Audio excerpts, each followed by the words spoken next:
अस्सलामुअलैकुम, good morning. Good morning everybody, welcome to Geo Pakistan with Huma and Abdullah. जल्दी से दो बातें। एक तो भाई हमारा मौसम कराची का डेफिनेटली बदल रहा है, बिकॉज बहुत महीनों बाद आज सुबह मैं उठी हूँ और मुझे एलर्जीज और वो जो ठंड सी नहीं लग रही होती, इसलिए आज के शो में मैं छींकें भी मार सकती हूँ इधर मुंह करके। अब टेंशन की बात हो जाती है, अगर 9 नवंबर को भी मौसम ना बदलता, सो ऑब्वियसली अब भी नहीं बदलना था मौसम, तो फिर कब बदलना था? दूसरी बात, आज की छुट्टी सर आंखों पर बहुत बहुत मुबारक। आधा मुल्क जो है वो इसी बात पे खुश है कि जी आज की छुट्टी बनी ही इसलिए है। वैसे ऑफ कोर्स इकबाल डे है and we all know that कि क्या रीजन है, लेकिन it's because of the match. अच्छा, मेरा जरा इस पे डिफरेंस ऑफ ओपिनियन है, मुख्तलिफ राय है।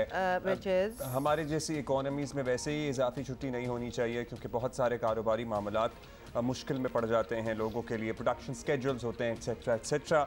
और दूसरी बात ये कि अगर हम रियली चाहते हैं, और पिछले कुछ अरसे से हो रहा था कि इकबाल डे पे चूँकि छुट्टी नहीं होती थी, इसलिए स्कूलों में, यूनिवर्सिटियों में, कॉलेजों में प्रोग्राम होते थे। बच्चों को एक्चुअली अल्लामा मोहम्मद इकबाल के अफकार, उनके फ़लसफ़े, उनकी सोच के बारे में तालीम दी जाती थी और मुख्तलिफ सेमिनार्स होते थे, तकरीबात होती थी, टैबलोज़ के बच्चों के फंक्शन होते थे। योर पॉइंट इज कि छुट्टी नहीं होनी चाहिए थी।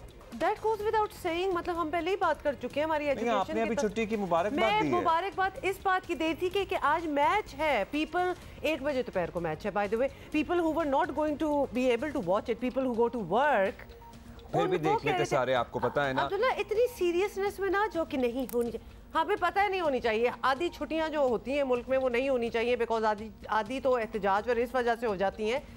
Having said that, today is a different kind of day. मुझे लगता है कि आपको पता है, ये मुल्क के तूलो अर्ज में टोलियों की सूरत में एक सियासी जमात के कारकुन एहतजाज कर रहे थे, सड़कें वड़कें बंद की हुई थी, आवाम को मुश्किल थी, तो इसलिए हुकूमत ने सोचा कि पूरे मुल्क में छुट्टी कर देते हैं। उन्होंने एहतजाज ही खत्म कर दिया बाकी मुल्क से। अब मैं इसी लय में मैं भी कुछ बातें कर रही थी, आप तो पता नहीं किस सीरियस टेंजेंट पे लगे। मैं सीरियस टेंजेंट पे इसलिए लिया है मैंने, क्योंकि I know a few kids जिनके आज टैबलोस थे, उनके प्रोग्राम तय थे और उनके स्कूलों ने बड़ा एहतमाम किया हुआ था। अब छुट्टी हो गई है, प्रोग्राम तो शायद फिर भी हो जाएंगे, लेकिन वो जो स्ट्रेंथ होती है, वो जो सारे बच्चे होते हैं, वो नहीं आ पाते। फिर आपको पता है छुट्टी वाले दिन एक माहौल अजीब ही हो जाता है और ही हो जाता है। प्रोग्राम का क्या छुट्टी नहीं होनी चाहिए, अगले साल बिल्कुल नहीं होनी चाहिए, क्योंकि if we really want our younger generation and our nation to be aware of what Iqbal's philosophy is, तो फिर हमें इस बारे में ज़रा कोशिश करनी पड़ेगी। छुट्टियों से कोशिश नहीं होती। This one has become so serious about it. Obviously, there were what if there were many reasons behind it. आपने वो एहतजाजों की बात की है, हमने क्रिकेट की बात की। Maybe there were many reasons behind this announcement of a छुट्टी। Maybe अगले साल वाकई ना हो। So मतलब इतना इसको सीरियसली ना ले। Having said that, जिन्होंने मैच देखना था उनकी तो बल्ले बल्ले हो गई ना।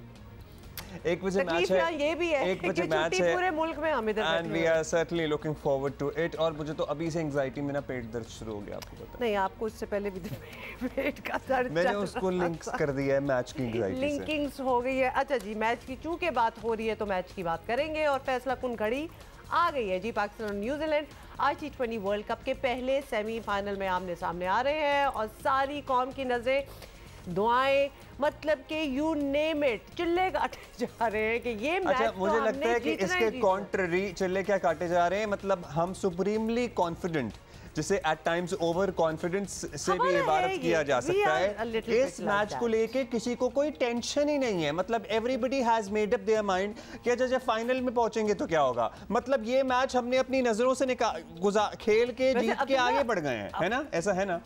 We are very positive, proactive, optimistic people and बहुत अच्छी सोच है। अगर इसी तरह, इसमें ओवर कॉन्फिडेंस नहीं होता है, इसमें एक उम्मीद होती है, एक होप होती है। और यहाँ सोचा था कि यहाँ तक पहुँचेंगे? नहीं, बिल्कुल नहीं सोचा था ना, तो अब आगे सोचने दो। तो चलें, इस बात पे हम कहेंगे कि ज़िंदगी में अच्छा सोचना चाहिए और इंशाल्लाह फिर अल्लाह ताला भी अच्छा ही करता है आपके साथ।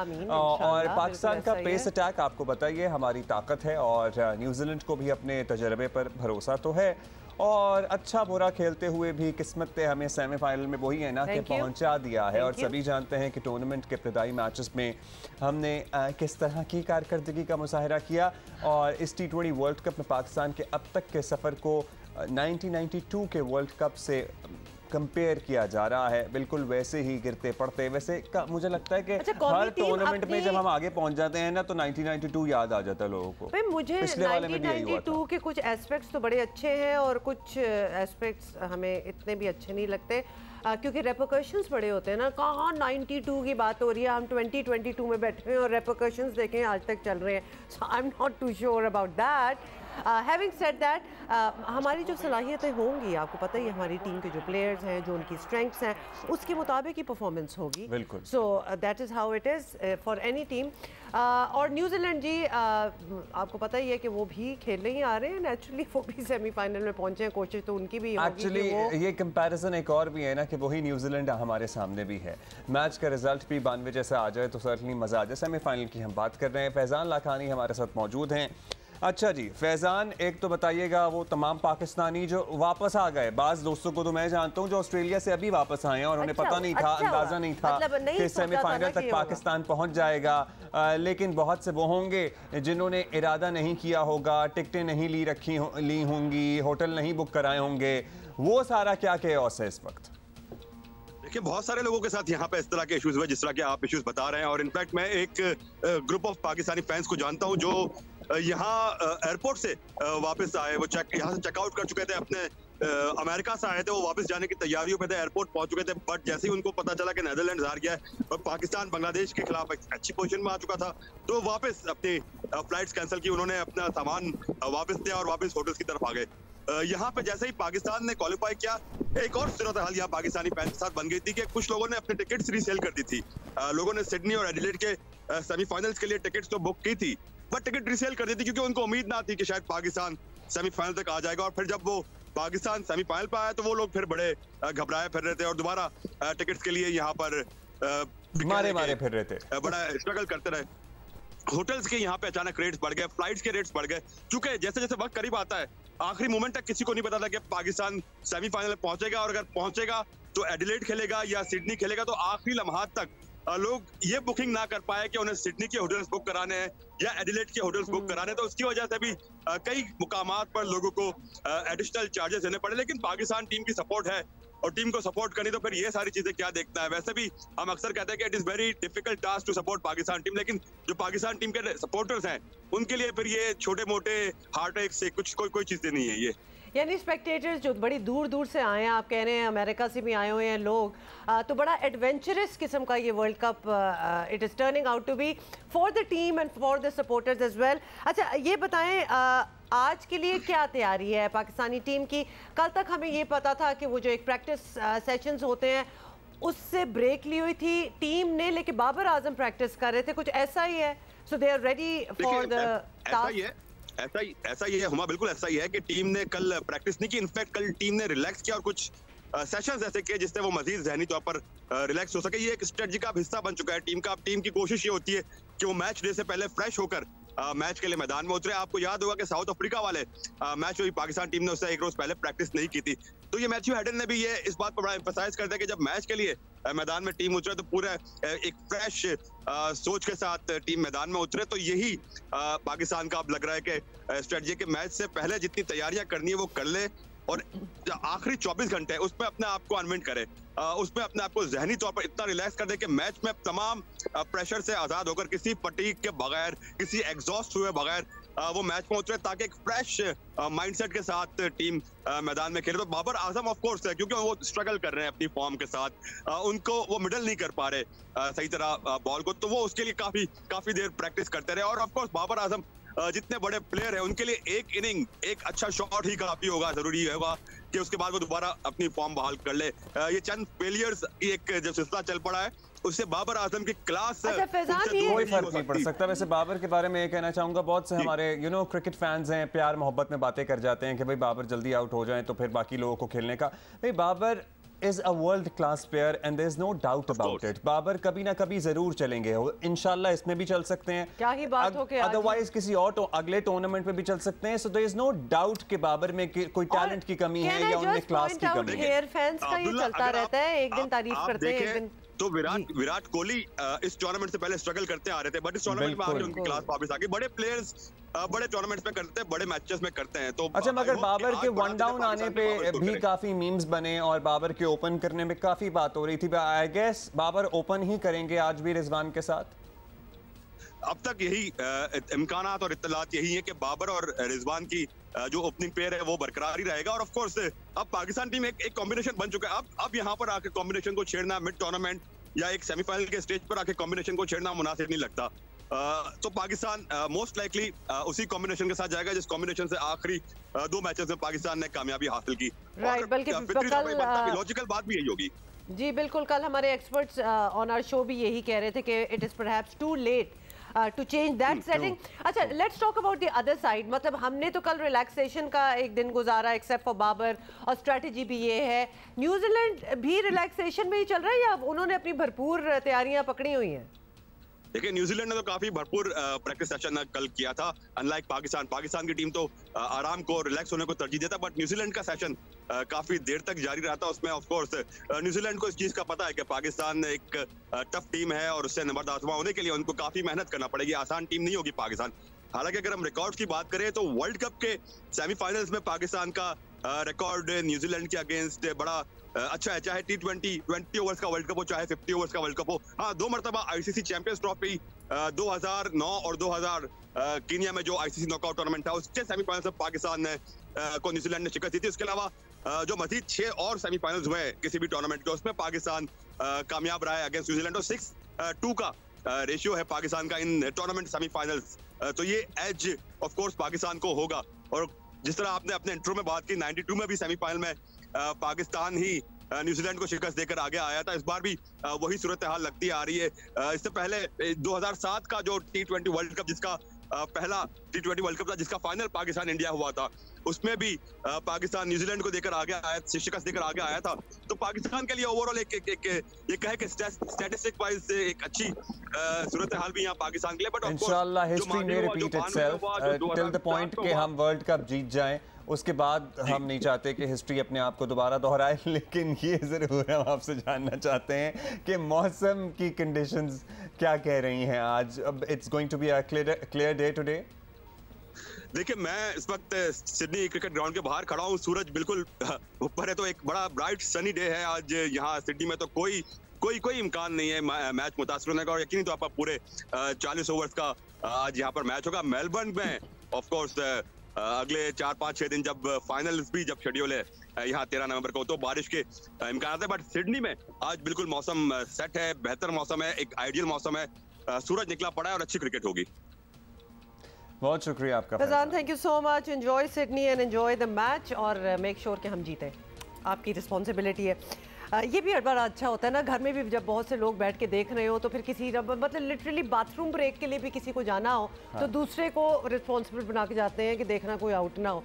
तो मेरे घर में तो एटलीस्ट ये बहुत होता है। और उसके बाद फिर डांट भी पड़ती है अगर कोई ऑन योर वॉच कोई इस तरह आउट हो जाए। मोइन खान हैज़ जॉइन आज। मोइन खान साहब, हाउ आर यू, कैसे हैं आप? और बड़ा ही इंपॉर्टेंट आज दिन है, बड़ी एक्साइटमेंट है। पाकिस्तान का मुकाबला न्यूजीलैंड, सिडनी का मैदान, डे एंड नाइट मैच। और मौसम भी फैजान हमें बता रहे थे अभी कि बिल्कुल ही क्लियर है, there is no chance of rain. तो जब टॉस जीत कर पाकिस्तान को क्या करना चाहिए? बिल्कुल बैटिंग पे चांस लेना चाहिए, फील्डिंग करनी चाहिए, क्या कहेंगे? आज एक प्रेशर मैच है और जो सर्कमस्टांसेस दोपहर में होंगे यकीनन पाकिस्तान को ये इनिशिएटिव मिल सकता है कि यहाँ पे एक बड़ा टोटल पोस्ट करें, जो कि प्रीवियसली कर चुके हैं साउथ अफ्रीका के ख़िलाफ़। जिस तरह पाकिस्तान ने परफॉर्मेंस दी थी, तो पाकिस्तान के पास पूरा चांस है यहाँ पे इस पिच के ऊपर जो सूट करती है उनके बैट्समैनों को, एक बड़ा टोटल पोस्ट करें। प्रेशर वाला मैच होगा। पाकिस्तान की बॉलिंग की स्ट्रेंथ बहुत अच्छी है और सारे ही बॉलर बहुत अच्छी बॉलिंग करें। तो मेरा नहीं ख्याल है कि यहाँ पे कोई सेकंड थॉट आनी चाहिए बाबर के जहन में। अगर पिच बिल्कुल परफेक्ट मिल रही है, नज़र आ रहा है उसके ऊपर, तो I think clarity of mind के साथ जाना चाहिए। There is no other thought than batting first, winning the toss. चलें, that is good, you sound very positive और हम सारे ही पॉजिटिव हैं। We are rooting for Pakistan. अच्छा, ये बताएं, पाकिस्तान की टीम 3 मैच जीत कर मैदान में ऑब्वियसली उतरेगी, इसलिए ये चांस तो कम ही होगा कि टीम में कोई तब्दीली हो। लेकिन बैटिंग ऑर्डर में तो कुछ ना कुछ किया जा सकता है। तो आपका batting order if you were at the helm of things तो क्या होता? वेल बैटिंग ऑर्डर मुझे तो बड़ा क्लियरली नज़र आता है। बाबर के पास मैं समझता हूँ इस वक्त ऑप्शन है, अगर वो समझते हैं कि नीचे प्रॉब्लम हो सकती है तो उनको नीचे आना चाहिए। वो इम्पैक्ट जो 2 मैचेस के अंदर प्रीवियसली हारिस ने किया है इम्पैक्ट, उसका इम्पैक्ट जो मैक्सिमम यूटिलाइजेशन हो सकती है वो फर्स्ट 6 ओवर्स में होती है, जहाँ सिर्फ 2 फील्डर बाउंड्री सर्कल के बाहर होते हैं, बाकी सारे सर्कल के अंदर होते हैं। तो उसका फ़ायदा अगर वो 6 या 7 ओवर शुरू के खेल जाते हैं तो आराम से 60 से 70 रन पाकिस्तान का एक ड्रीम स्टार्ट हो सकता है इस टूर्नामेंट के अंदर, यू नो। तो इस तरह के चांसेस T20 फॉर्मेट में आपको लेने पड़ते हैं जब आपके पास ऐसे इम्पैक्टफुल प्लेयर्स हो। तो बाबर को चाहिए या कोशिश करनी चाहिए कि यहाँ पे इसको यूटिलाइज़ किया जाए हारिस की प्रेजेंस को, और जो तब्दीलियाँ हम सोच रहे हैं वो तब्दीली कोई भी नहीं होनी चाहिए। विनिंग कॉम्बिनेशन बड़ा ज़बरदस्त कॉम्बिनेशन है, पाकिस्तान की बॉलिंग स्ट्रेंथ भी पूरी है और बैटिंग स्ट्रेंथ भी पूरी है। चलिए ये तो हमने वो उस ऑर्डर की बात कर ली। अब ये भी बताइएगा कि बॉलिंग ऑप्शंस की अगर हम बात करें तो बज़ाहिर ठीक ही चल रहा है, सब कुछ सेटअप इज़ फाइन, लेकिन हालिया दिनों में ये भी नोटिस किया गया है कि बाबर जो है वो नवाज़ को ज़्यादा इस्तेमाल नहीं कर रहे, कुछ घबरा से रहे हैं या फिर कोई रेजिस्टेंस ज़रूर है। तो आप खुद नवाज़ के साथ काम कर चुके हैं, क्या नवाज़ ऑस्ट्रेलिया की विकेटों पर अच्छा बॉलिंग ऑप्शन नहीं है? जी मेरा ख्याल है कि जिस तरह नवाज़ ने हमेशा परफॉर्म किया है विद द बॉल, बहुत अच्छा परफॉर्म किया है। वो एक मैच जो इंडिया के ख़िलाफ़ पहला ही मैच था, उसमें थोड़ी सी बॉलिंग इतनी अच्छी नहीं कर सके थे नवाज़, बट अगेन T20 के बहुत अच्छे बॉलर हैं, विकेट टेकिंग ऑप्शन भी है, बहुत समझदार, बड़े एक्सपीरियंस बॉलर हैं। तो बाबर ने जैसे कि हमने देखा था कि इंडिया के ख़िलाफ़ जिस वक्त पेप टॉक की थी उस वक्त उनको कहा कि तुम मेरे मैच विनर बॉलर हो, यू नो। उसके बाद पूरे टूर्नामेंट में वो पूरे ओवर्स नहीं करा सके या उनसे बॉलिंग नहीं कर पाई। तो आई थिंक वो जो कॉन्फिडेंस थोड़ा सा शेक ज़रूर उनका हुआ होगा, but again he is a gladiator and I must say कि इन सर्कमस्टांस में जब प्रेशर होता है वहाँ बहुत दफ़ा नवाज़ ने परफॉर्म किया है। सो मेरा नहीं ख्याल है कि बाबर को ऐसी कोई प्रॉब्लम होती है अनटिल अनलेस कि हाँ अगर वो समझे कि खब्बे बैट्समैन, लेफ्ट हैंड बैट्समैन उनके पास आ जाते हैं या स्टेक करते हैं पिच के ऊपर, तो आपके पास एक ऑप्शन तो मौजूद है। तो मेरा ख्याल है इफ्तिखार ने जिस तरह बॉलिंग की है, इफ्तिखार भी आपके पास ऑप्शन है, and it's a team game, you can't rely on one particular person, you know, it's a team game. So हमारे पास 3 स्पिनर भी हैं और उसमें 4 फास्ट बॉलर भी। तो बाबर के पास बड़े क्लियर ऑप्शंस हैं, सिर्फ बाबर को राइट टाइम पे right decision to bring the right bowler, ये करना होगा। 100% we agree with you. This is a team game और literally किसी और को क्रेडिट या किसी एक को कसूरवार नहीं ठहराया जा सकता। Thank you so much. अच्छा बाबर की आपको पता है, थैंक यू मोइन भाई। और बाबर की जब पोस्ट मैच टॉक होती है ना, वो जो ड्रेसिंग रूम में होती है लड़कों से, उसमें हाँ, और जो मैच सर्टनली हम हार जाते हैं उसमें ज़रा इंस्पायरिंग होती है बड़ी लड़कों के लिए। और जिस तरह आपको पता है नवाज वाला मामला हुआ था और उसके बाद जिस तरह उन्होंने नवाज को बैकअप किया और सर पकड़ के ऑल्दो बैठे रहे थे, तो टीम एफर्ट होती है, किसी एक को वाकई कसूरवार नहीं ठहराया जा सकता। और इंशाल्लाह होपफुली आज ये टीम एफर्ट ही होगी जो हमें आज इस मैच में भी कामयाबी दिलाएगी और फिर आने वाले फाइनल में भी। क्या ही बात हो, इंशाल्लाह कल हम सेलिब्रेट करेंगे और ये मैं हमेशा कहती हूँ और मोस्टली हम करते भी हैं। अच्छा जी, क्रिकेट की बातें तो चलती रहेंगी और भी कुछ बातें हैं जिन पे हमने बात करनी है। चलो क्या बात? बिल्कुल हमने बात करनी है ये, और ये बातें भी साथ साथ ही चल रही हैं, आपको पता है ना, ये बातें भी साथ साथ ही चल रही हैं। तहरीक इंसाफ के चेयरमैन इमरान खान पर हमले को 1 हफ्ता होने को आया है। उन पर फायरिंग करने वाला मुलज़िम मौका वारदात से रंगे हाथों गिरफ्तार हो चुका है। पहले ये बयानियाँ बनाने की, इनफैक्ट प्रोपेगेंडा करने की कोशिश की गई कि ये तो वो शख्स ही नहीं है, लेकिन उसके बाद आप गौर से देखें तो आपको पता लग जाएगा कि वही शख्स है, सिर्फ इसने काला कोट पहना हुआ था और उसके बाद मारपीट और छीना झपटी में उसका वो काला कोट उतर गया था। बाय द वे एक और बंदा जिसकी वीडियो दिखा के ये बताने की कोशिश की जाती रही कि वो तो लंबे बालों वाला शख्स है, वो आलमगीर खान साहब का गार्ड निकला था। हाँ, खैर और वो तो कपड़े भी गार्ड वाले वही वो। खैर इस निशाने पे आने के बाद खान साहब ने, आपको पता ही है, सबको निशाने पर ले लिया। अपने ऊपर होने वाले इस हमले का इल्ज़ाम वो सब पर लगा रहे हैं। एक प्रेस कॉन्फ्रेंस में सियासतदानों और इदारों के साथ उन्होंने अपने ऊपर होने वाले हमले का जिम्मेदार, वैसे मज़े का खेस बात है ना कि सहाफ़ियों को भी ठहरा दिया। बात यहीं रहती तो ठीक था, मगर इमरान खान अब बैनुल अक़वामी मीडिया पर भी खुलेआम सहाफ़ियों के नाम लेकर उनकी ज़िंदगियाँ ख़तरे में डाल रहे हैं। वैसे उनको हमेशा इस चीज़ का एडवांटेज हुआ है कि वो जिसको चाहे मुजरिम बनाकर कटहरे में खड़ा कर देते हैं। वो बयानियाँ बनाने में बहुत मजबूत हैं और वो अब भी ना आओ देख रहे हैं ना ताओ देख रहे हैं, और उनके वोटर सपोर्टर इस बात पे लब्बैक भी कहते हैं, उन सहाफ़ियों से नफरत भी करने लगते हैं। अच्छा, वज़ीर दाखिला राना सनाउल्लाह का इस पर रद्द अमल भी आया और वो भी देखना है। इमरान खान न्याजी ने जो हमारे सीनियर सहाफ़ियों से जो बात मंसूब की है, मैं उसकी भरपूर तरीके से मजम्मत करता हूँ और मैं उसे कहता हूँ कि अगर तो उन्होंने कोई बात, सहाफ़ी का काम है उसने रिपोर्ट करनी है। अब मैंने यहाँ पे जो बात की है तो मैं इसके ऊपर किस तरह से मुर्दे इल्ज़ाम ठहरा सकता हूँ किसी भी सहाफ़ी भाई को, जर्नलिस्ट को, कि जी आपने ये बात क्यों रिपोर्ट कर दी। भाई अगर मैंने की है तो फिर उसने तो रिपोर्ट करनी है।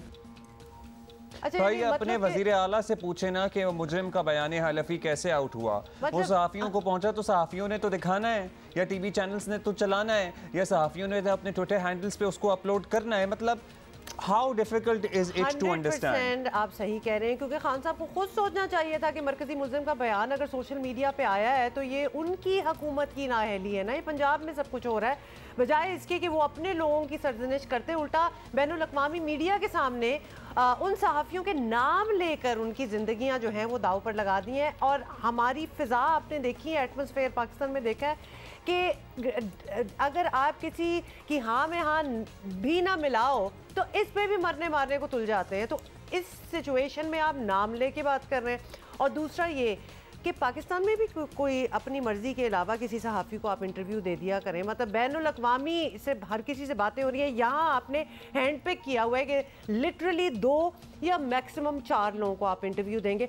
बी ओपन अबाउट इट, इतना पिक एंड चूज़ क्यों कर रहे हैं? तो ये एक चीज़ भी पॉइंट आउट होनी चाहिए। एनीवे, ये जो हुआ है कल, इसके बारे में एक सवाल जो हमने बहुत से सहाफ़ियों के लिए रखा और उनके हम चाहते हैं कि वो अपना जवाब दे।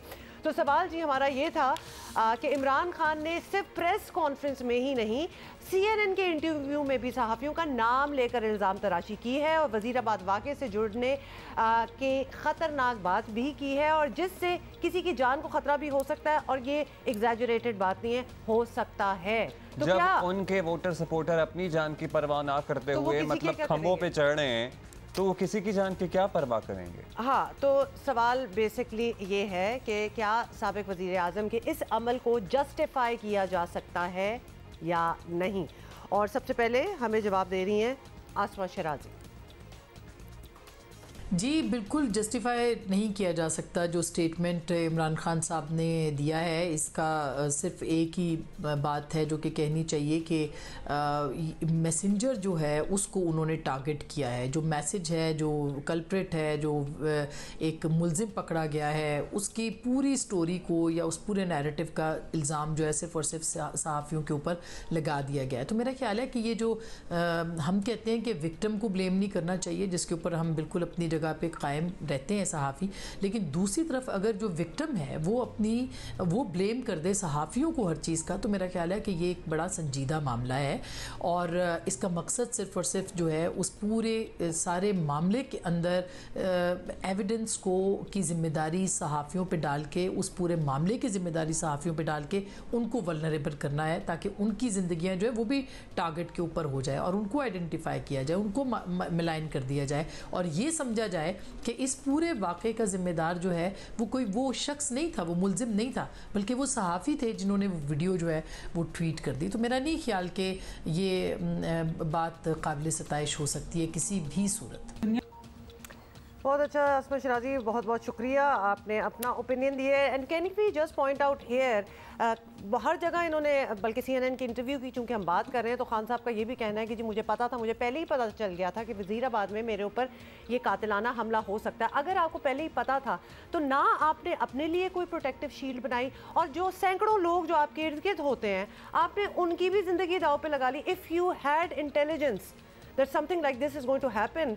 तो I'm sorry but आपको ज़रा ज़्यादा रिस्पॉन्सिबल भी होना चाहिए था. अल्हम्दुलिल्लाह बचत होगी सारों की और आपकी भी, और आप ठीक हैं, लेकिन this is highly negligent that you knew और फिर भी आप लोगों को वहाँ घसीट रहे हैं. मतलब ये अल्लाह माफ़ करे, अगर आपको कंफर्म था कि आप पे हमला होना है तो आप क्या इस इंतज़ार में बैठे हुए थे? मतलब ये तो मज़े का खेज सी बात लगती है. बहुत अजीब बात है. उसके बाद ना कोई बुलेट प्रूफ कंटेनर था, ना कोई बुलेट प्रूफ शीशा था, ना अदरवाइज कोई सर्वेलेंस थी. जो नॉर्मल सिक्योरिटी थी बस उस रूटीन में चले जा रहे थे.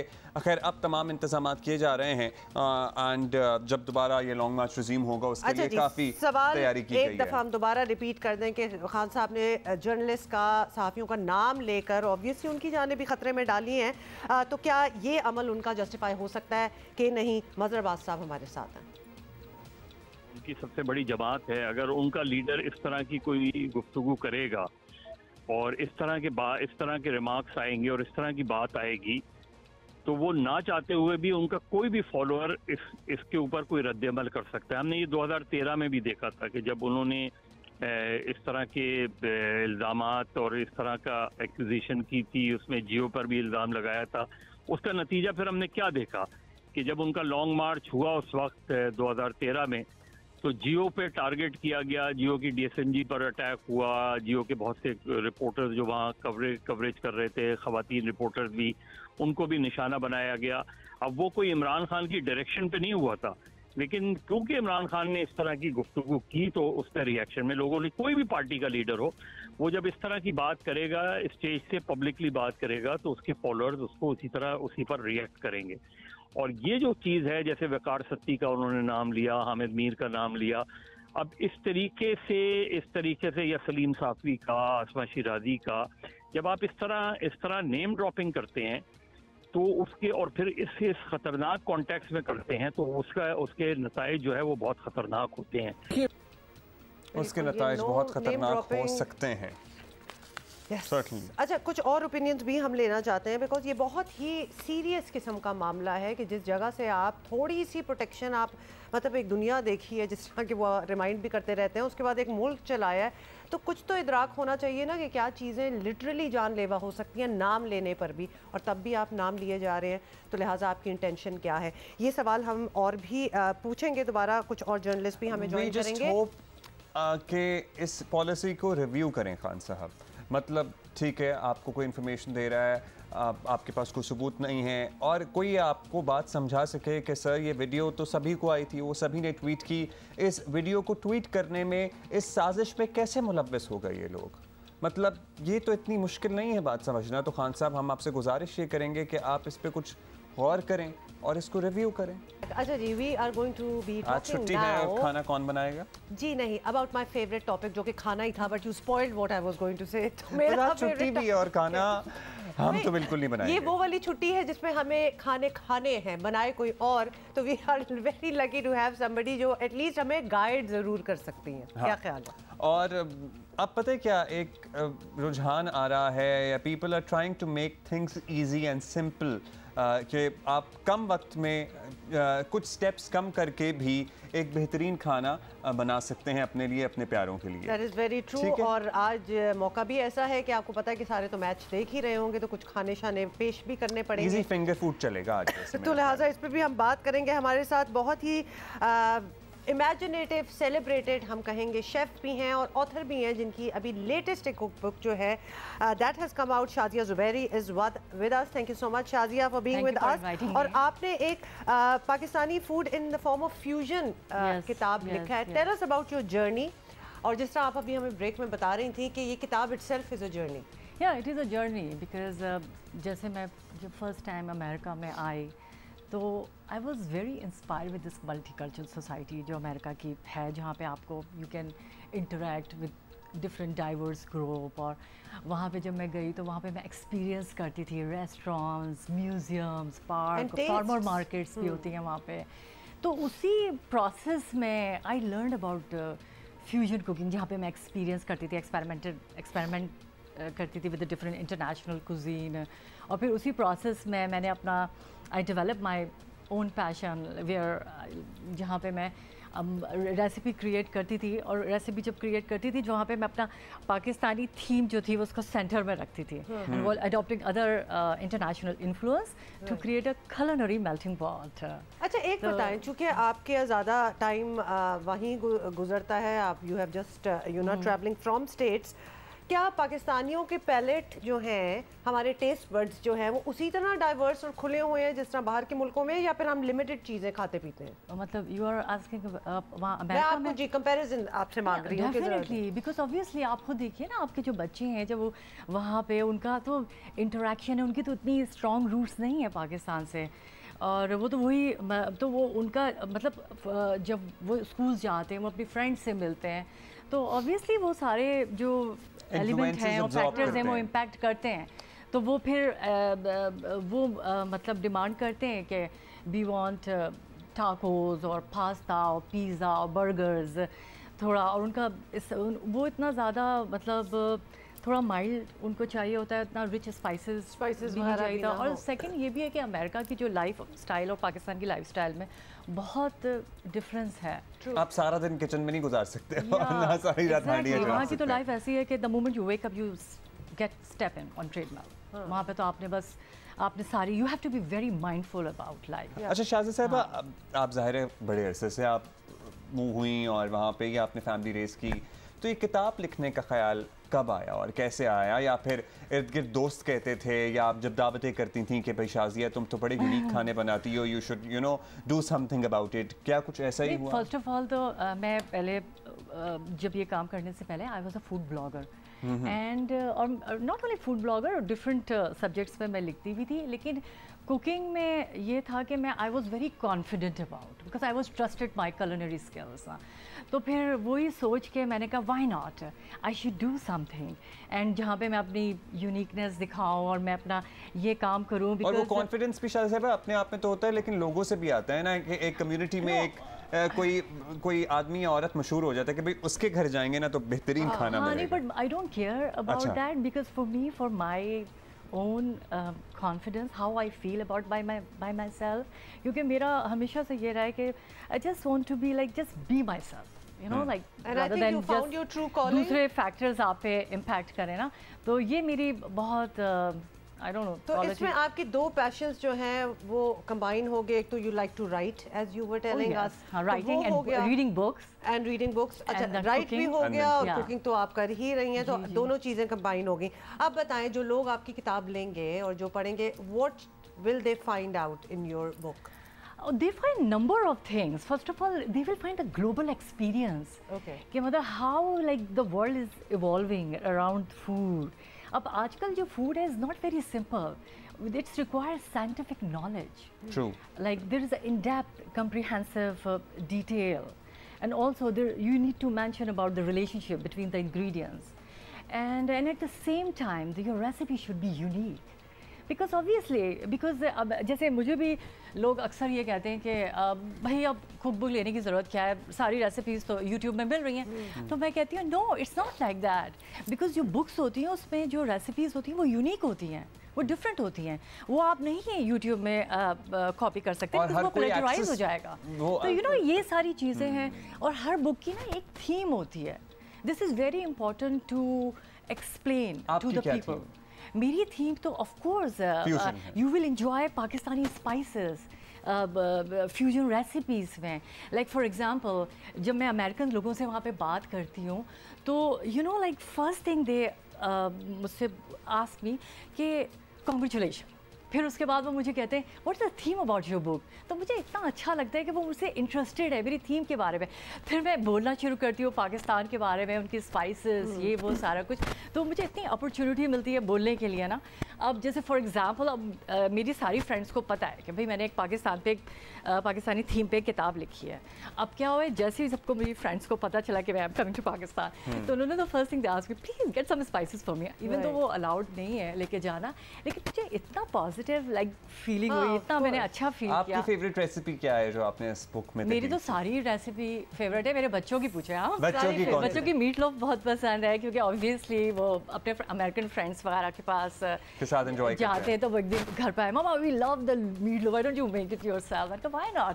तो मैंने जब बनाया उसमें मैंने अपने थोड़े से पाकिस्तानी स्पाइसेस डाल दिए, उन्होंने कहा वाओ दिस टेस्ट। देखिए हमारी थोड़ी सी चीज़ बीच में आ जाए तो कहाँ से कहाँ बात पहुँच जाती है। Shazia, thank you so much for being with us. Thank you. ज़रूर शाजिया की कुक बुक जो है आप ट्राई करें और फ्यूजन फूड खाइए।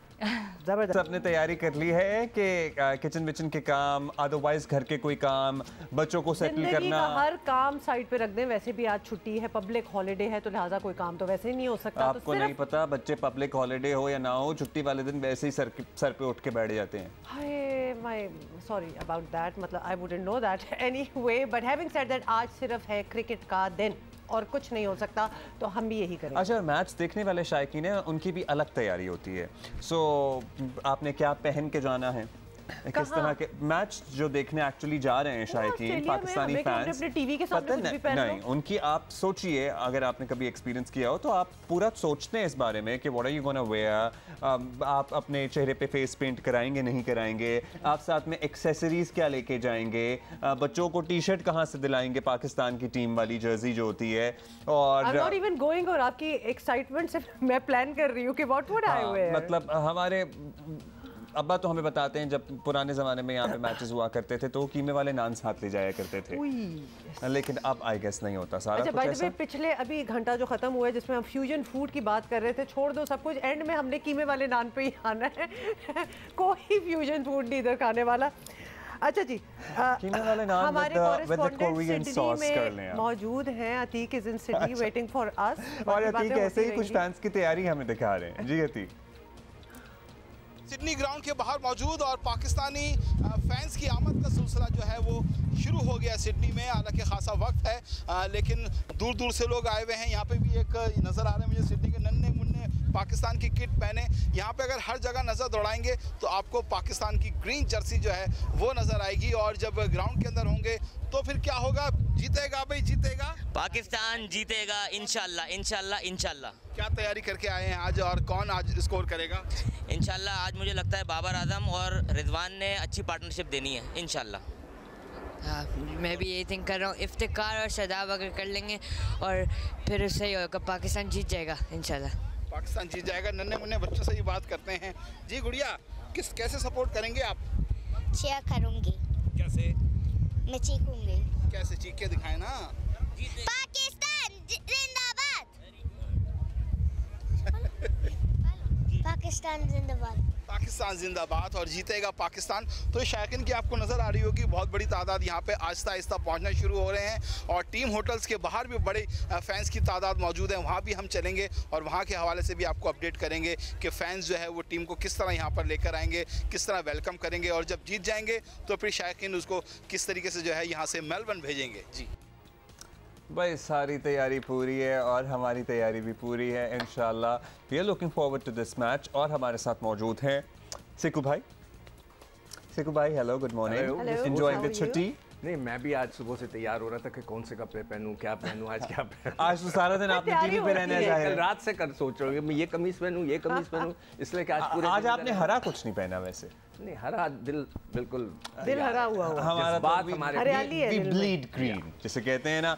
अच्छा जी सिकू, हम वैसे एक, sorry don't mind asking this question, लेकिन हम, मुझे लगता है कि सोच ही नहीं रहे हैं कि ये मैच कोई मुश्किल भी हो सकता है या कोई ऑनेस्टली मतलब मैं इर्द गिर्द अपने दोस्तों से कह रहा हूं अच्छा फाइनल सीधा आते हैं, अच्छा फाइनल में क्या होगा? मैंने कहा भाई अभी जाने से पहले एक सेमीफाइनल भी रास्ते में खड़ा हुआ है। ये कह रहे हैं यार बस इंडिया आ जाए, हाँ मतलब ये क्या चल रहा है मुझे बताएं।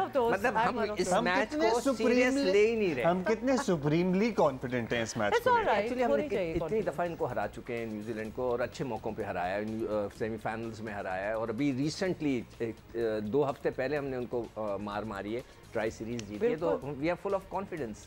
और बाबर ने भी वहाँ स्कोर किया था 192, उसने 201 किए हुए थे रिजवान ने। सो आई थिंक कि थोड़ा सा वो बीच में जो बाबर के ऊपर आया है ना, आजकल सारा फोकस जो है बाबर की फॉर्म है, अल्लाह करे आज चल पड़ा इसका बल्ला। देखिए बाबर, आपने देखा ही है कि मतलब टीम रेस्ट फरमा रही है, बाबर प्रैक्टिस में लगे हुए हैं। करेगा ना बेचारा, इस वक्त डिप्रेस होगा और फ्रस्ट्रेशन होगी। कप्तान एक्चुअली जब आप बहुत बड़े प्लेयर बन जाते हैं ना तो आपसे उम्मीदें वाबस्ता हो जाती हैं। हर आदमी उससे यही बात करता है। Pressure is not always helpful. इस वक्त बाबर के ऊपर जो प्रेशर है वो उनके लिए फ़ायदेमंद है या उनको और सप्रेस कर रहा है? वो फ़ायदेमंद भी होता है, जो बहुत बड़ा बंदा होता है उसमें से निकल भी जाता है। और देखें, विराट कोहली ने 1000 दिन के बाद 100 किए थे। 1000 दिन, कितने 2 साल से ज़्यादा हो गए। तो फिर ये तो होता है, बड़े बड़े प्लेयरों पे इस तरह का वक्त आता है। अच्छा, वैसे क्या होता है जस्ट जहन आपका ब्लॉक हुआ होता है, it is just mind game, या मेरे ख्याल से माइंड गेम भी होता है और बस वो एक जहन में आ जाता है कि मेरे से शॉट नहीं लग रहे। अच्छा, मुझे अच्छी तरह याद है इंतजाम, मतलब बाबर से हम ये कह, मतलब बाबर जिस क्लास के जिस पाई के प्लेयर हैं, जहन ही कुछ हो सकता है तो हो सकता है, अदरवाइज तो कोई मसला नहीं हो सकता। 2003 में इंतजाम वाज अ टॉप बैट्समैन और हॉलैंड से मैच तक कुछ था और किसी ने ऑफ स्पिन की, उसने ऐसे रोके, गेंद टक करके विकेटों में चले गए। मेरे से आके कहने लगा शिकू भाई ये मैं क्या करूँ? तो मतलब उसकी समझ में नहीं आया था मैं क्या करूँ, उसके अल्फाज थे यार मैं क्या करूँ, मुझे से समझ में नहीं आ रहा। तो ये एक फेज़ आता है। दूसरी चीज़ ये है कि बाबर बहुत बड़ा प्लेयर है, उसका भी दिल में ख्वाहिश होगी कि एक टाइटल जीते।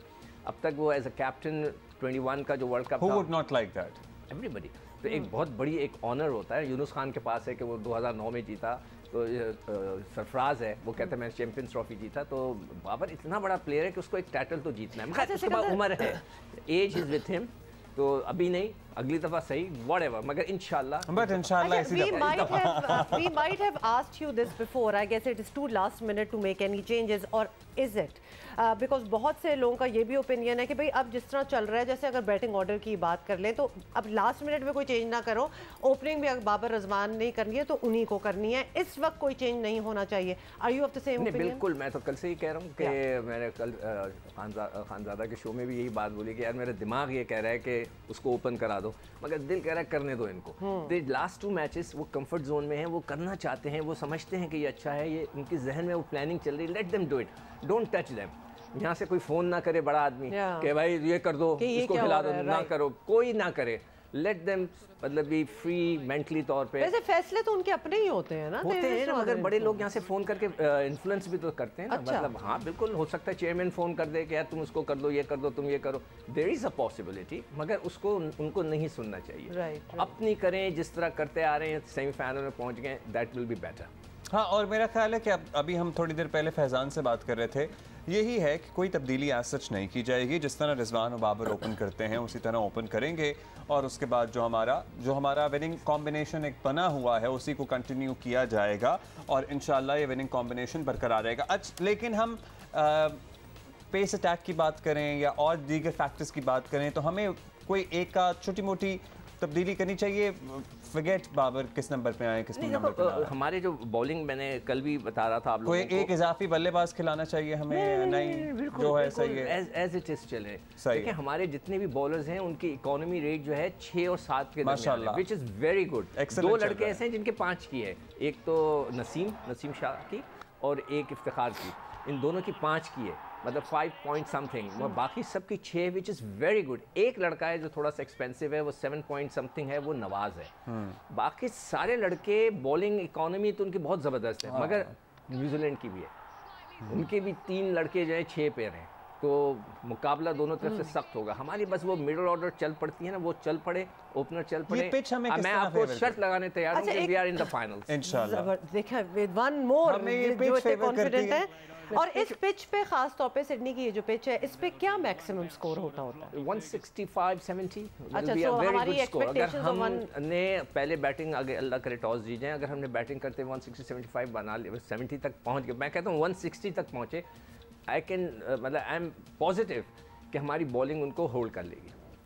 अच्छा, दैट इज़ नॉट, क्योंकि हम तो 180 के बहुत ही, आपने अगर टाइट मैच करना है तो इतना तो स्कोर होना चाहिए कि अगला यार वो हर वक्त नहीं हो सकता कि जैसे न्यूजीलैंड ने ऑस्ट्रेलिया के खिलाफ 200 मार दिए। एग्जैक्टली। अगर कोई एक लड़का चल पड़े, मतलब होता है T20 में किसी का बल्ला चल पड़ा, पता चला उसने 100 कर दिया, आई थिंक उस दिन फिलिप्स ने किए थे, उनकी तरफ से किसी ने किए थे, उसने लगा दिया लंबा स्कोर, 200 हो गए, ऑस्ट्रेलिया रह गया। उस एक मैच के वजह से ऑस्ट्रेलिया ने क्वालिफाई नहीं किया, वो माइनस में चला गया। तो ये हम जरा अपने व्यूअर्स को भी बता देना, क्योंकि जब हम 160 पे ही अगर खत्म हो जाए मैच तो हम जरा वैसे ही खौफजदा होना स्टार्ट हो जाते हैं कि भाई ये भी कोई डिफेंडेबल, मतलब ये ऐसा कोई स्कोर नहीं है। But you are saying on this pitch 160 करें, मगर हमें जब चेस करना हो तो 140 130 तक अच्छा नहीं होना चाहिए, इससे ज़्यादा ना करने दें। अटैक कर देना है उनके ऊपर, मगर थोड़ा सा बाबर को जो है ना कप्तानी के ऊपर ये करना चाहिए कि जब इस तरह की सिचुएशन होती है, विकेट गिरती है तो स्लिप ले ले, ताकि प्रेशर, देखें इस गेम में विकेटें गिरती हैं ना तो प्रेशर दूसरी टीम पे आने लगता है। आपकी विकेट गिर गई, आप पे प्रेशर आ जाता है, नया बैट्समैन, तो आप उसको आउट करने के लिए कोशिश करें, स्लिप खड़ी करें, अगर फास्ट बॉलर्स बॉल करें, इस किस्म की चीज़ें करें। आई एम श्योर, मुझे मतलब इस टीम को देखते हुए ऐसा लग रहा है कि इस दफ़ा कुछ होने वाला है। अच्छा, हाँ, मतलब अच्छा positive, That's the best we could have. बिल्कुल बिल्कुल, That's the best we could send. हाँ, मतलब ये कि देखिए हमने तो बेस्ट भेज दिया, जो भी हो गया तो उसको भूल जाओ, पीछे मत मुड़ के देखें, आगे की तरफ देखें। बाद में हम इस दो मैचों के बाद इंशाल्लाह, मैं हमेशा कहता हूँ 2 मैच रह गए इंशाल्लाह, हम इस मैच में इंशाल्लाह जीत जाएंगे, फाइनल में पहुंचेंगे। उधर से फेवरेट आपको इंडिया ही लग रहा है? हाँ, लग तो रहा है, और मज़ा भी आएगा। तो फिर अगर हम यहाँ बैठ के टेंशन भी होगी, टेंशन तो हम लोग आदी हो गए। देखिए सड़क पे कल मैं निकला हूँ यहाँ से, घर पहुँचने में मुझे 2 घंटे लगे, कल 2 घंटे, टेंशन तो थी ना। मैं आराम से, मैंने गाने लगाए, मैंने कहा कोई टेंशन नहीं लेनी, टेंशन दे। जैसे ये वाली बहुत अननेसेसरी चीज़ है जो हो रही है, बट एनीवे क्रिकेट की तो टेंशन होती ही है। और सिकंदर ने भी कह दिया कि उनको उस साइड से इंडिया लग रहे हैं, तो अब हम जैसे लोग अगर बैठ के इंडिया पाकिस्तान फाइनल का इंतजार कर लें तो कोई बुराई तो नहीं है। वैसे अभी भी मतलब half way through the tournament हम अब ये बात कर रहे हैं ना, इंडिया पाकिस्तान फाइनल, हम ये अपना माइंड बना चुके थे कि we are almost out of the tournament. बिल्कुल, बट देखिए जरा क्या हुआ यार, कमाल ही हो गया, कमाल नहीं हुआ, मैं चीखें मारने लगा कि ये हो क्या रहा है। हाँ, सुबह 5 बजे वाला जो मैच था उसके बाद साउथ अफ्रीका ने तो कमाल ही कर दिया। आप जल्दी से ये बता दें किधर देख रहे हैं मैच? कहाँ देख रहा हूँ? यहीं पे देखेंगे, दिन में शाम तक इधर ही। भाई हमने तो क्या एहतमाम किए हैं, but anyway we are not going to get into that. मेरी बात सुनो जरा, मास्टर पे दिखाएं हमारी, इससे बड़ी स्क्रीन हम कोई लगा सकता है? कोई इससे बड़ी स्क्रीन तो हम नहीं लगा सकते ना, इधर ही हम मैच देखेंगे मेरा ख्याल है। So this is the screen जिस पे हम मैच देखेंगे। तो यानी अगर ऐसा होता कि हम अपनी पूरी टेबल मोड़ दें और इधर ही बैठ के मतलब यहाँ देखना स्टार्ट हो जाए, but of course you will be in part of the transmission as well, तो आप तो हमें आपको देख ही रहे होंगे। Okay Sikandar, thank you so much for being here. कल दोबारा से फिर बात, all the best, all the best. कल पाकिस्तानियों से मैं बोलूंगा इंशाल्लाह मुझे कल हम मैच का पोस्टमार्टम करेंगे, इंशाल्लाह जीत का पोस्टमार्टम करेंगे, सेलिब्रेशन करेंगे। What are you talking about a postmortem? जीत को हम वैसे ही एक किनारे कर देंगे, वैसे कोई नहीं। अब फिर हम अगले मैच की तरफ देखेंगे, we will look forward to that. बिल्कुल, मैं तो कह रहा हूं कि 2 रह गए। हां, मेरा दिल कह रहा है कि सिर्फ 2 मैच रह गए, उसके बाद फिर हम सोचेंगे क्या करना है। Okay, see you tomorrow then सिकू। Alright, okay, moving on. और जरा अभी बातें खत्म नहीं हुई, अभी बातें खत्म नहीं हुई हैं, और अभी हमारे साथ मौजूद हैं आकिब भाई, आकिब जावेद साहब। बहुत शुक्रिया आकिब भाई। हम सबको तो नहीं, लेकिन उधर सबको हराती है सेमीफाइनल में न्यूजीलैंड की टीम, ऑल्दो पहुंच गई है, और पाकिस्तान को तो आपको पता ही है किस तरह से पहुंचा है। हम पे ज़्यादा प्रेशर होगा या हमारा ट्रैक रिकॉर्ड कीवीज़ के खिलाफ बड़ा अच्छा है, वो प्रेशर में होंगे? जब आप पहुंच जाते हैं सेमीफाइनल में तो फिर सब बराबर हो जाते हैं, लेकिन पाकिस्तान के लिए अच्छा ये है कि राइट टाइम पे वो पीक किए हैं। आखिरी दोनों के दोनों मैच जीते, साउथ अफ्रीका से, फिर बांग्लादेश से, और सेमीफाइनल में पहुंचे हैं। शुरू की गलतियां पीछे रह जाती हैं।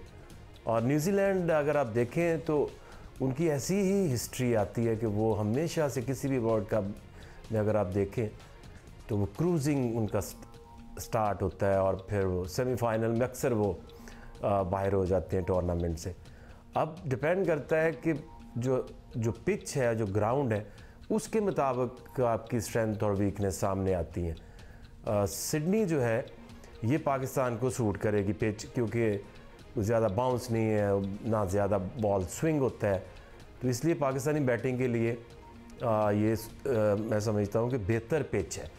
और बॉलर्स की अगर दोनों टीमों की बात करें तो पाकिस्तानी बॉलिंग साइड जो है वो ज़्यादा बेहतर है, ज़्यादा उसमें क्वालिटी है। फास्ट बॉलिंग अगर आप देख लें तो शाहीन ने जिस तरह कमबैक किया, हारिस, नसीम शाह और मोहम्मद वसीम, 4 आपके पास बॉलर हैं कि जो तेज़ भी करते हैं, और एंड स्पेशली जहां थोड़ा सा हिंट ऑफ रिवर्स स्विंग भी आने का चांस है।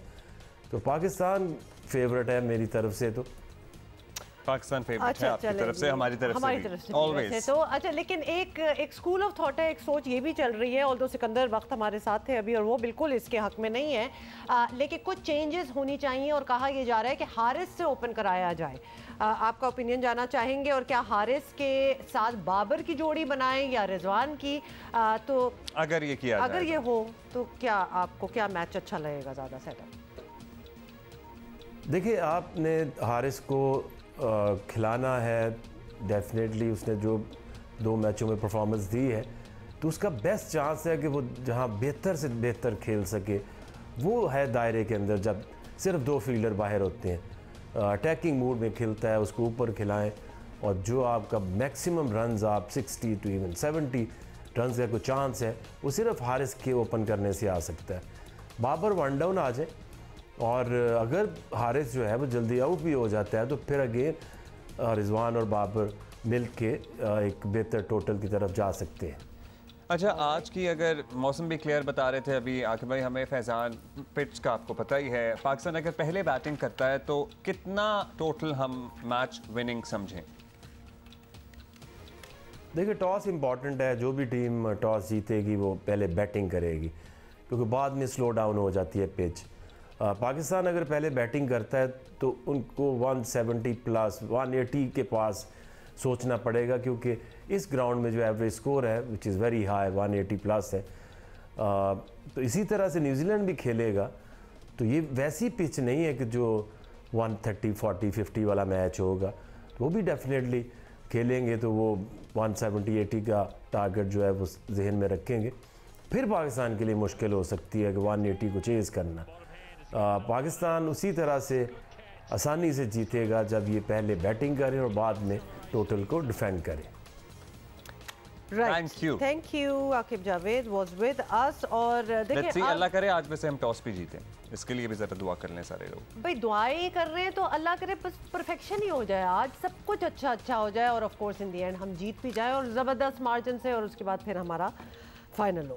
अच्छा जी, इससे पहले हम बात कर रहे थे कि किस तरह से इमरान खान साहब पे हमला हुआ जिसकी हम हर रोज़ मसम्मत करते हैं और उस पर हाईएस्ट लेवल इंक्वायरी होनी चाहिए। कल दोबारा वज़ीर आज़म ने चीफ जस्टिस को ख़त भी लिखा है फॉर जुडिशल कमीशन और होपफुली उस पर जल्द कुछ फ़ैसला हो और इस मामले के हक़ाइक़ मंजर आम पर आएँ, लेकिन एट द सेम टाइम थोड़ी सी एहतियात दूसरी तरफ से भी की जानी चाहिए कि वो भी ज़्यादती है कि जो एक मुतासरा फरीक है चाहता है FIR दर्ज हो लेकिन नहीं हो पा रही उसकी मर्ज़ी की। एट द सेम टाइम जो सहाफ़ी किसी भी मामले पे रिपोर्टिंग कर रहे हैं उनको कोई क्यों ऐसे इस मामले से या इस वाक़े से जोड़ेगा? ये बात तो खैर काफ़ी देर से हो ही रही थी, लेकिन रिसेंटली खान साहब ने जो CNN को इंटरव्यू दिया उसमें सहाफ़ियों के नाम ले कर उन्होंने ऑलमोस्ट हमारे मुल्क की फ़िज़ा अगर देखें तो लगता है कि ख़तरे में उनकी जान जो है वो डाली गई है। तो सवाल ये था कि क्या साबिक़ वज़ीर आज़म के असल इस अमल को जस्टिफाई किया जा सकता है कि नहीं, जो कि उन्होंने नाम लिया है सहाफ़ियों का। तो 2 पॉइंट्स ऑफ व्यूज़ ओपिनियंस हम ले चुके हैं पिछले घंटे में। आसमा शिराजी और मज़हर अब्बास साहब हमारे साथ थे। Right now Mahmal is with us. Mahmal, क्या कहेंगे आप? दुनिया भर में सहाफ़ियों को क्रेडिट दिया जाता है कि जब कोई बड़ा वाक़या हो तो वो अंदर की खबर लेकर आए, बेशक वो रियासती इदारों से लाए, सियासतदानों से या किसी से भी। लेकिन यहाँ पर कोई उल्टी ही चीज़ हो रही है। खान साहब ने अपने कोई नए ही असूल बना लिए हैं। उन्होंने तो बेसिकली अगर कोई खबर उनके बयानिए के मुताबिक नहीं है या उनको अगर उस खबर से इख्तलाफ है तो उन्होंने उस खबर को ही लायबिलिटी बना दिया और खबर रिपोर्ट करने वालों को मुजरिम करार दे दिया जाता है। यानी कि बेसिकली कहा जा रहा है कि खबर देना एक जुर्म है। सहाफ़ी का तो काम है खबर देना। इसका तो मतलब ये हुआ कि अगर वो आपकी पसंद की खबर नहीं देंगे तो क्या वो सहाफत करना छोड़ दें? बेसिकली महमल, आपका ये कहना था कि डोंट शूट द मैसेंजर, मतलब एक खबर लेके आ रहे हैं ना, वो उसका क्या कसूर है इसमें, उसका तो काम ये है। Thank you so much Mahmal Sarfaraz. अच्छा जी, इसी पे मुनीफ फारूक क्या कहते हैं ये भी सुनिए। इमरान खान साहब के इस रवैये को किसी भी सूरत जस्टिफाई नहीं किया जा सकता क्योंकि किसी भी सहाफ़ी के खिलाफ, चाहे वो उसका ताल्लुक पाकिस्तान से है या दुनिया के किसी हिस्से से भी है, अगर कोई भी ऐसा लीडर जो सियासी तौर पर बहुत मकबूल है, जिसकी बहुत फॉलोइंग है, अगर उसके ऊपर कोई हमला हुआ है और सहाफ़ी महज रिपोर्ट कर रहे हैं या जो बात फैक्चुअल है उसको सामने ला रहे हैं, तो आप उन सहाफ़ियों का बार बार जिक्र करके उनका नाम लेके ये तासुर देने की कोशिश करें कि वो आपके खिलाफ मजहबी मुनाफरत फैला रहे हैं या उसको बढ़ावा दे रहे हैं या आपको वल्नरेबल कर रहे हैं। इनफैक्ट अगर इमरान खान साहब जैसा लीडर जो कि साबिक वज़ीर आज़म भी है, अगर वो इस तरह का काम करेंगे और इस तरह का एटीट्यूड रखेंगे तो इससे वो सहाफ़ी वल्नरेबल होंगे, उनकी ज़िंदगियां ख़तरे में पड़ सकती हैं। क्योंकि at the end of the day Imran Khan साहब तो एक प्रोटेक्टेड एनवायरनमेंट के अंदर होते हैं, उनके साथ एक बहुत बड़ी तादाद में सिक्योरिटी के लोग भी होते हैं, लेकिन सहाफ़ी तो बगैर किसी सिक्योरिटी के काम करते हैं। वो तो वल्नरेबल होते हैं, जनरल पब्लिक में जाते हैं, ऐसी जगहों पर जाते हैं जहां इमरान खान साहब के बड़े वायलेंट सपोर्टर्स भी होते हैं। तो ऐसी सूरत हाल में उन सहाफ़ियों के बारे में जिनका जिक्र इमरान खान साहब ने किया है, उनकी जानों को ख़तरा हो सकता है। लिहाजा इमरान खान साहब का ये एक्ट जो है इस पर उनको सोचना चाहिए। बड़ी आपने ज़बरदस्त चीज़ पॉइंट आउट की है जो कि actually Munib, thank you so much by the way, हमें पता भी है कि खान साहब के बहुत वायलेंट सपोर्टर्स भी हैं, तो लिहाजा जो लिटरली मरने मारने को तैयार हैं, और हमने over the course of all these years ये देखा भी है। तो इसमें अगर नाम ले लेकर अगर आप कुछ कहेंगे तो खुद ही आप, you are an intelligent person, आपने दुनिया देखी है, आपको तो पता ही होगा कि इसके रेपरकशंस क्या हो सकते हैं, और इसलिए आई होप कि आगे से एहतियात करेंगे और रिपीट नहीं होगी ये बात। एक ट्रिब्यूट देंगे। आज हम याद कर रहे हैं फ़लसफ़ी, मुफ़क्किर, सियासतदान, दरवेश, सूफ़ी और एक ऐसे बेमिसाल शायर को जिनका कलाम पूरी कौम के लिए मशअल राह है। अल्लामा मोहम्मद इकबाल का यौम पैदाइश आज मनाया जा रहा है। इस सिलसिले में लाहौर में मज़ार इकबाल पर गाज की तब्दीली की पुरवकार तकरीब भी हुई। गवर्नर पंजाब ने फूल रखे, फातिहा खानी की, दिन भर लोगों के आने का सिलसिला चलता रहेगा। अल्लामा इकबाल की शायरी में मुसलमान नौजवान, ख़ास तौर पर बरे सग़ीर के मुस्लिम नौजवानों को पैगाम दिया गया है कि वो ख़ुद को पहचानें, अपनी तरक्की और खुशहाली के लिए नए जहान और नए मौक़े तलाश करें। और बहुत से गुलकारों ने इकबाल का कलाम गाया भी है और मुख्तलिफ़ रेंडिशंस हैं मुख्तलिफ़ कलामों की, कुछ हम आपके लिए लेकर आए हैं। तकरीब जो है वो जारी है और हमने आपको दिखाया है, और एक दफ़ा फिर थोड़े से विजुअल्स देखें। वेरी डिग्निफाइड बाय द वे, मुझे इस किस्म की ना बहुत ही अच्छी सेरेमनीज लगती हैं। अच्छा जी, एक तरफ ये हो रहा है और दूसरी तरफ तो आपको पता ही है मुल्क में क्या हो रहा है। इमरान खान पर हमले को एक हफ्ता होने वाला है और पीटीआई कारकुनान का एहतजाज अब तक जारी है। हो ये रहा है, अच्छा आप सुन लें कि क्या तरीक़ेकार है कि मुख्तलिफ सड़कों पर कोई दर्जन भर लोग जो हैं वो जमा हो जाते हैं और मेन शाहराह जो है उसको बंद करके लोगों को अजियत दी जा रही है, और पुलिस अवाम का साथ देने के बजाय चंद मुजाहिरीन के साथ खड़ी नज़र आती है। वो उनके साथ जाके कहते हैं चलो जी एंजॉय करें, और लोग घंटों रुलते रहते हैं। लाहौर, रावलपिंडी में ख़ास तौर पर ऐसे मुजाहरे नज़र आ रहे हैं, और लाहौर, रावलपिंडी और इस्लामाबाद ख़ास तौर पर मुजाहिरीन के निशाने पर है। नेचुरली मेन सिटीज हैं। आपको पता है जब ट्रैफिक चौक होती है, फिर बाद में पीटीआई के हैंडल से ये वीडियोस ट्वीट की जाती हैं कि एम्बुलेंसेस को रास्ते दिया जा रहा है, लेकिन उस वक्त तक काफ़ी देर हो चुकी होती है, क्योंकि एम्बुलेंस अगर 2-3 किलोमीटर पहले ट्रैफिक में फंसेगी, फिर उसको रास्ता बनाने के लिए आगे तक पैगाम पहुंचाया जाएगा। फिर वहाँ मौजूद जो रहनुमा हैं वो कहेगा अच्छा इस एम्बुलेंस को आने दो। और हमें ये भी समझना चाहिए मतलब कि इमरजेंसी सिर्फ एम्बुलेंस में पड़े शख्स के लिए तो नहीं होती। इमरजेंसी में आपको कहीं पहुंचना हो सकता है, आपकी कोई फ्लाइट हो सकती है, कोई आपकी बहुत इंपॉर्टेंट जॉब इंटरव्यू हो सकता है, फ्लाइट हो सकती है, कोई आप वैसे ही आपकी तबीयत खराब हो सकती है। और कितने ही लोग हैं जो एम्बुलेंस का सहारा लेते हैं अस्पताल पहुंचने के लिए। आपने गाड़ी में किसी अस्पताल या मोटरसाइकिल पे पहुंचना हो सकता है। ट्विटर भरा हुआ है, छोटे छोटे बच्चे लेके अगर माएँ ट्रैवल कर रही हैं, तो एक औरत ने ये लिखा हुआ था 6 घंटे वो फंसी रही है, छोटा सा बच्चा जिसका दूध भी खत्म हो गया, तो डायपर भी खत्म हो गए। मतलब ये क्यों, ये अजियत क्यों दी जा रही है? अच्छा, और ऐसा नहीं है कि इमरान खान साहब को इन बातों का इदराक नहीं है। इससे पहले वो इस तरह के प्रोटेस्ट्स के बारे में क्या राय रखते थे, ये सुन। So this is when he was in power. And this was not too long ago. किस तरह बात पे लोग फिरते हैं। खैर anyway, साथ ही आपको बता दें कि वफाकी हुकूमत ने भी इस हवाले से पंजाब और खैबर पख्तूनख्वा हुकूमत को ख़त लिखकर ख़बरदार कर दिया है कि छोटी छोटी टोलियाँ सड़कें बंद करती हैं और पुलिस तमाशा देखती है, और पंजाब और खैबर पख्तूनख्वा में जिम्मेदारी निभाने में नाकाम हैं हुकूमतें। अमन व अमान बरकरार ना रखने के संगीन नताइज हो सकते हैं। वज़ीर दाखिला ने क्या कहा है वो भी सुनिए।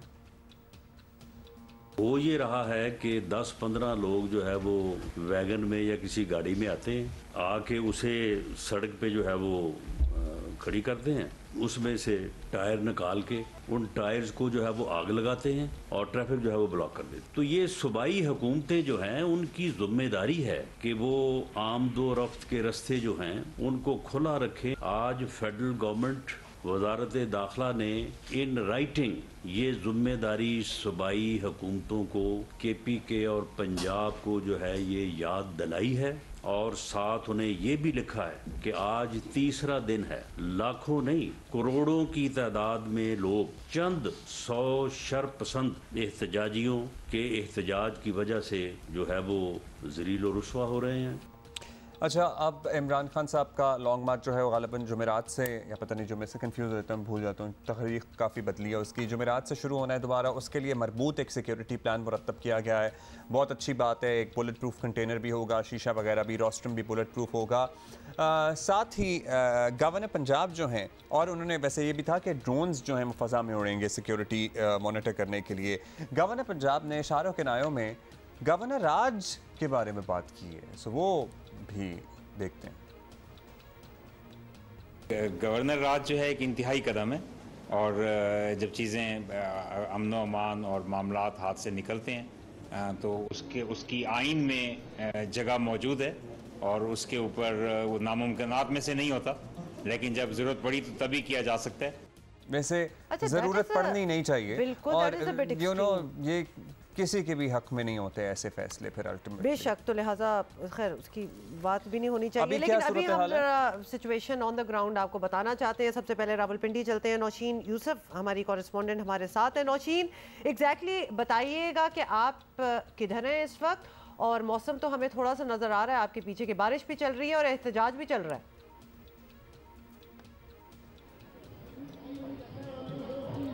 मैं इस वक्त हुमा फैजाबाद से थोड़ी सी दूर एक इलाका है शमसाबाद, जिसके सामने एक पार्क है, और इस जगह पर क्योंकि ये पंजाब की हदूद में आता है, पिंडी की हदूद में आता है, तो यहाँ पर PTI के जो कारकुनान हैं उन्होंने बाकायदा तौर पर मरी रोड को दोनों अतराफ से बंद किया हुआ है, और यहाँ पर उन्होंने कनाते और तंबू लगाकर अपना कैंप कायम किया हुआ है। दर्जनों भर कारकुनान यहाँ होते हैं। गुज़िश्ता रात भी यहाँ पे कारकुनान रहे। जब कारकुनान का दिल करता है तो वो टायर जो है उनको नजर आतिश कर देते हैं, लेकिन आज चूंकि बारिश हो रही है तो टायर अभी नजर आतिश नहीं किए गए। लेकिन इस जो कैंप है इसकी जो सरबराही कर रहे हैं, जिसकी क़यादत कर रहे हैं, वो फयाजुल हसन चौहान है, और अब से कुछ देर पहले वो अपनी सरकारी गाड़ी में अपने पुलिस स्क्वाड प्रोटोकॉल के साथ यहाँ पहुँच गए हैं।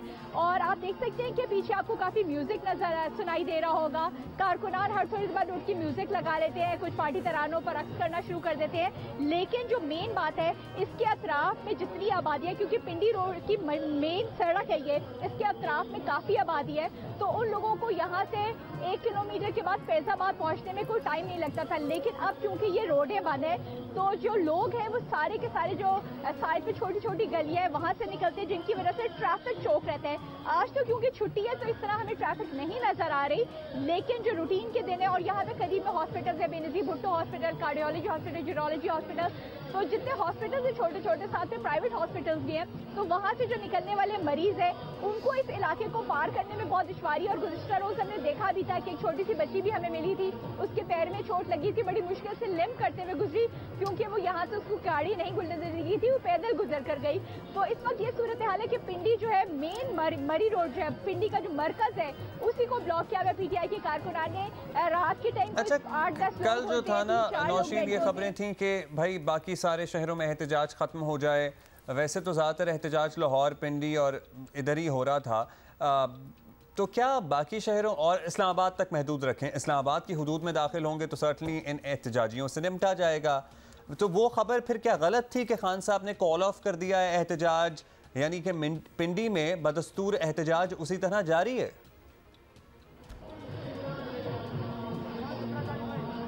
बिल्कुल उसी वक्त फयाजुल हसन चौहान और राजा बशारत जो है वो एयरपोर्ट जो मोटरवे को ब्लॉक किया हुआ है वो उस साइड पर बैठे हुए हैं, और यहाँ पे फयाजुल हसन चौहान जो कि विफाकी वजीर हैं वो है, उन दोनों ने उसी टाइम कैटेगरी के लिए कह दिया था कि कोई एहतजाज नहीं खत्म किया गया, बल्कि एहतजाज जो है वो जारी रहेगा और लॉन्ग मार्च जब तक इस्लामाबाद पहुंचेगा, पिंडी पहुंचेगा, वो जारी रहेगा। इस वजह से आप देखिए कि इस्लामाबाद की हदूद में ये लोग नहीं है, ये इस्लामाबाद से बाहर जो पिंडी पंजाब की हदूद है इसमें ये लोग बैठे हुए हैं, लेकिन जो कि इस्लामाबाद और पिंडी बिल्कुल साथ साथ कनेक्टेड है, तो जो पिंडी से लोग हैं वो बहुत बड़ी तादाद में इस्लामाबाद काम करने जाते हैं, बच्चे तालीमी इदारों में जाते हैं, तो उन सारों को बहुत ही ज्यादा दुश्वारी का सामना। एक तरह से इस्लामाबाद को हर तरफ से इन्होंने पंजाब की सिम से इन्होंने कट ऑफ किया हुआ है बाकी मुल्क से, तो पिंडी से ट्रैवल करने वाले लोग बहुत मुश्किल से इस्लामाबाद पहुंच सकते हैं। बच्चों के स्कूल पिंडी में तो बंद है, लेकिन जो बच्चे यूनिवर्सिटीज में मुख्तलिफ पढ़ते हैं इस्लामाबाद की, उनको पहुंचने में बहुत दुश्वारी का सामना करना। 2 दिन पहले छुट्टी हो गई, आज पब्लिक हॉलीडे हो गई, कल पता नहीं कल भी कैसे स्कूल जाएंगे, आई वंडर क्या होगा। कल जानेंगे फिर आपसे। Nausheen, thank you for being with us. अजीब और गरीब सी बात है, एक तो कंफ्यूजन वो जो आप अभी अब्दुल्ला कह रहे थे ना, आपका एहतजाज है कि नहीं है। खान साहब कुछ कहते हैं, उनके पार्टी मेंबर्स कुछ और कहते हैं। अब एक साइड से एक ने सड़क बंद की हुई है, दूसरी साइड ने दूसरे ने, और पीछे जो कारकुनान है वो भंगड़े डाल रहे हैं। मतलब वो क्या था, सुबह 11:15 बजे आप सुबह नाश्ता करते ही डांस करें। I really don't get this एहतजाज जिसकी एक कन्फ्यूजन ही चल रही है, but this is how it is. अच्छा, एक जी ये मुहावरा है जो अब्दुल्ला आप बड़ा वैसे यूज़ करते हैं, टू बी वेरी ऑनेस्ट मैंने आप ही से सुना सवाल चना जवाब गंदम, एग्जैक्टली यही वाला था। और ये खान साहब अपने गैर मुल्की सहाफ़ियों को दिए जाने वाले इंटरव्यू में आजकल यही तरीका जो है वो इख्तियार कर रहे हैं। और कल एक गैर मुल्की सहाफ़ी ने जो कि हम काफ़ी उसको वायरल भी हो गया CNN पे, खान साहब से सवाल किया था कि आप जिन आला शख्सियात पर कातिलाना हमले का इल्ज़ाम लगाते हैं उनके सबूत क्या है। इतनी सी बात थी, सबूत ही मांगे थे, और इस पर खान साहब ने इधर उधर की बातें करके ऑब्वियसली टाल दिया। और टाला भी क्या, आगे से सहाफ़ी ने एक्चुअली दोबारा से उनसे पूछा कि this is not the answer to my question. फिर एक और गैर मुल्की सहाफ़ी ने उनका इंटरव्यू लिया, और जब उनसे पूछा गया कि आपके बयानात से ये समझना मुश्किल हो गया है कि आप फ़ौज से चाहते क्या है, तो क्या आप फ़ौज को सियासत से दूर रखना चाहते हैं या अपनी सियासत में फ़ौज को साथ मिलाना चाहते हैं। बड़ा सिंपल सा सवाल था। गैर मुल्की सहाफ़ी को नहीं पता होगा, अदरवाइज हमें तो पता है कि खान साहब अपनी सियासत में फ़ौज को साथ मिलाना चाहते हैं, और यही कहते हैं ना कि इनको हटाएं, हमें इनको हटाएं, इनको हटाएं, इनको हटाएं। बड़ा ही क्लियर कट, बड़ा ही somebody wants to know कि आप चाहते क्या है। तो खान साहब ने जवाब देने के बजाय गैर मुल्की सहाफ़ी हैं, हाँ, फिर इधर उधर की मारना, मतलब इतनी पुरानी मारना स्टार्ट हो गए, बल्कि उसके बारे में हम क्या आपको बताएं। So if delaying the elections or sort of letting the elections happen at their decided or at their time when they are supposed to happen, if it does not bother you क्योंकि आपको confidence है इतना, तो फिर what is bothering you? मुझे सिर्फ ये बताओ कि सवाल क्या था और जवाब क्या मिला। सो ये सारी बातें, और न्यूट्रल एम्पायर की उन्होंने बात की कि आई एम द वन जो कि क्रिकेट में न्यूट्रल एम्पायर लाए थे, लेकिन यहाँ पे आके वो कहते हैं कि न्यूट्रल तो होना नहीं चाहिए इंसान को, और हमारी इस्टेब्लिशमेंट या फौज को तो बिल्कुल ही न्यूट्रल नहीं होना चाहिए। सो ये सारी बात ये है कि खान साहब टेस्ट क्रिकेट की 200 साल तारीख बताते रहे, मतलब बात कौन क्या कर रहा है। और TRT का मेरा ख्याल है गालिबन ये इंटरव्यू था जहाँ क्रिकेट होती भी नहीं है कनाडा में, बट एनीवे तो ये बताना शुरू हो गए, जबकि टेस्ट क्रिकेट को इमरान खान के ज़माने में 100 साल मुश्किल से हुए थे, तो वो 200 पे चले गए। ये खैर ये तो बातें में रेटरिक में एग्जैजरेशन निकल ही जाती है। बट बात ये है कि खान साहब ज़रा आएँ कभी, और अपने यहाँ पे बहुत सारी एक तवील फहरिस्त हम आपको बताते हैं सहाफ़ियों की जो आपसे इंटरव्यू लेने के लिए बेताब हैं, उनको भी दें interview. We can see you tomorrow इंशाल्लाह। कल इंशाल्लाह good luck to team celebrate Pakistan. करेंगे।